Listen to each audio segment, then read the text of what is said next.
think ultimately I'm making these videos for myself with the idea that one day I'll go back and watch a video that I made and I'll say something to myself that I really needed to hear in that moment. And I think that's really especially part of the motivation behind today's video. It's been a really rough week here at the Drury compound, and it kind of culminated today with me having a conversation with my wife that turned out for me to be a tearful conversation. And it was me kind of owning up to and admitting to some ways that I felt like a failure.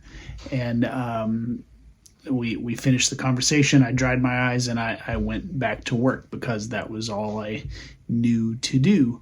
But then as I was going to work, I ended up watching an Instagram video and I saw this.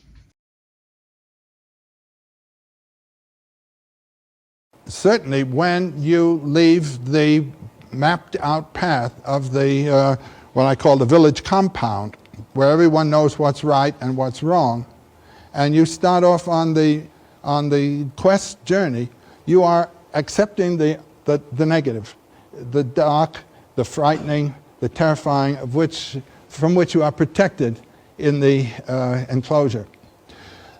Jung said something very interesting once, and I've thought about it and talked about it with other people, and it seems it's quite true. Religion generally is a protection against the experience of God, which would be too much for you, you see? And you get it in small doses as it fits where you happen to be and what you're ready for.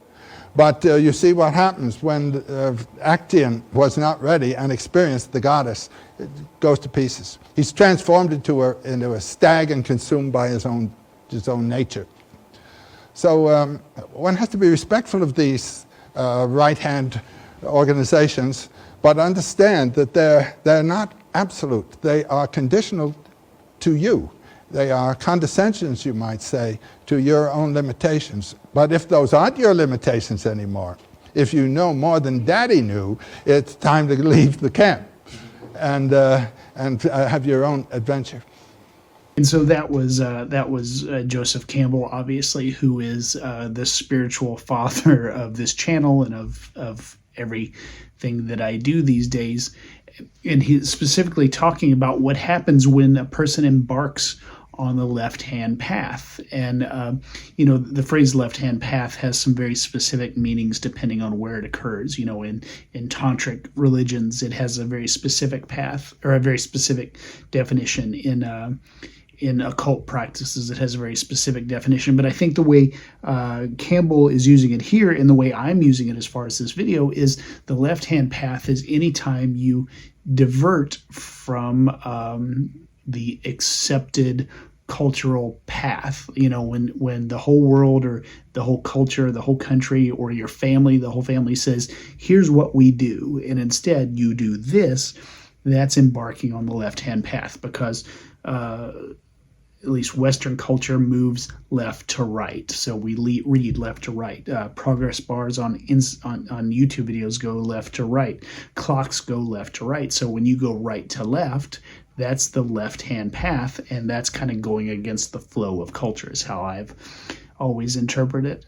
And part of my anxiety that I was feeling earlier was about where I am kind of in terms of a career and that sort of thing.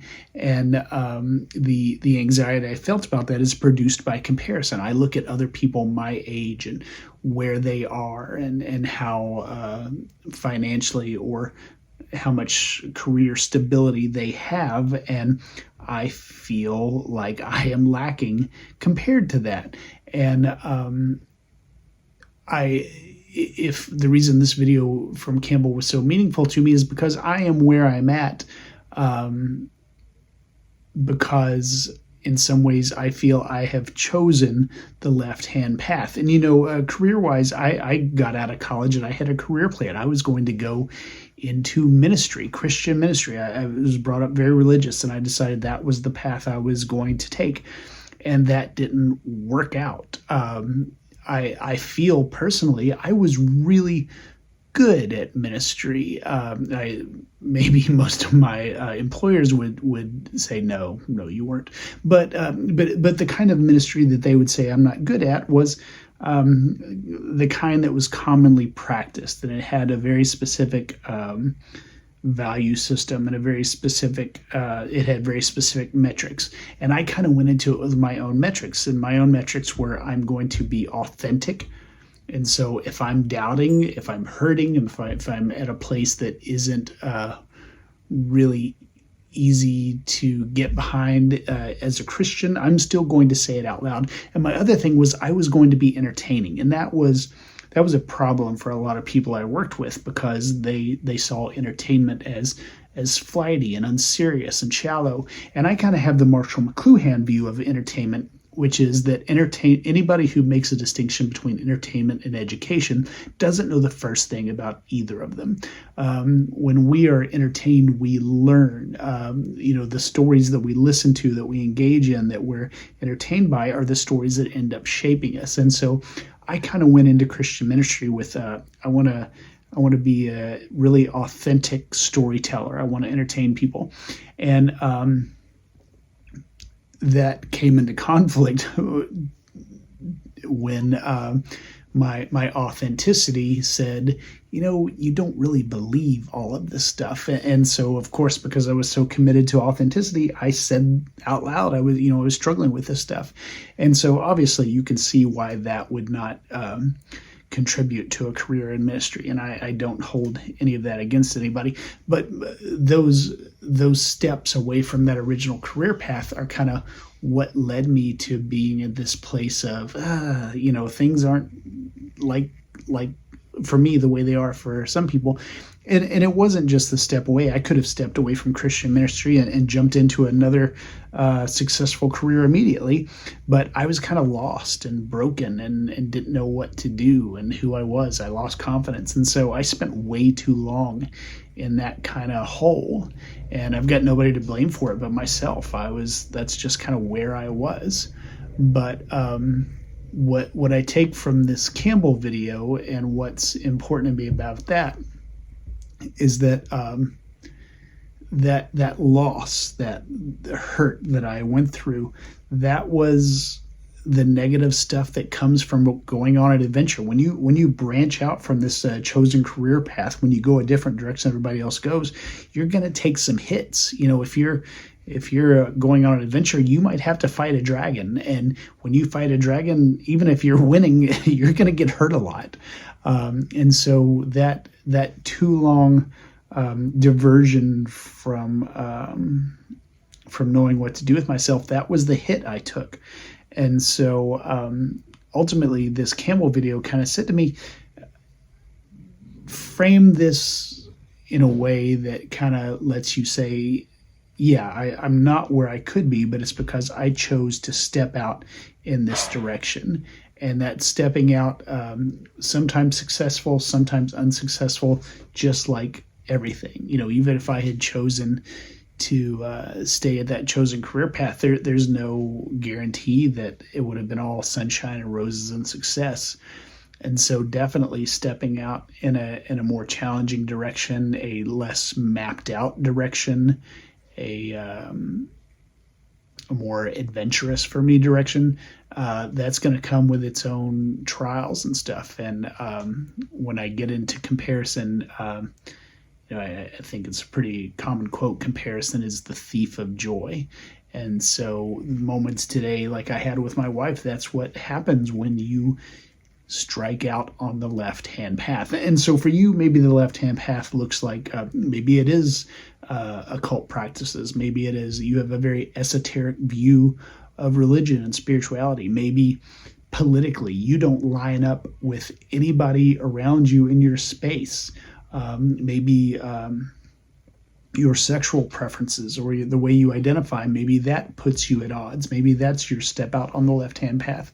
Whatever it is, I think the lesson from Campbell is good for anybody, that when you step out on this path, you're not gonna it's going to be useless to compare yourself to everybody else because you're not doing what everybody else is doing. And so you have to develop a completely different metric for how's this adventure going. And so that's kind of what I've figured out today that I need to do. I need to devise a brand new metric. And and Campbell, he makes it a conversation about God in that clip. And as I use these videos to talk about the daemon and connecting with your daemon, that's really a conversation about God. The whole left-hand path is really a conversation about God, as Campbell kind of led the viewer to, because the circle of what I'm trying to do by striking out on my own, and the circle of what God is, where they overlap, that little vagina shape, that's God. You may see why I wasn't good at ministry just from that metaphor. But whatever it is that draws you to it, whatever you're interested in, whatever you're passionate about, whatever you can't let go of, that is the thing that makes up you and your circle. And where that circle intersects with the God circle, that's the little piece of divinity that you are moving towards. It's the grounds you're trying to experience God on. And so my hope is that this is really helpful to me in the future. But before then, if you're watching this, I hope it's helpful to you, because I feel like most of the people who find themselves drawn to my videos are on a left-hand path of their own.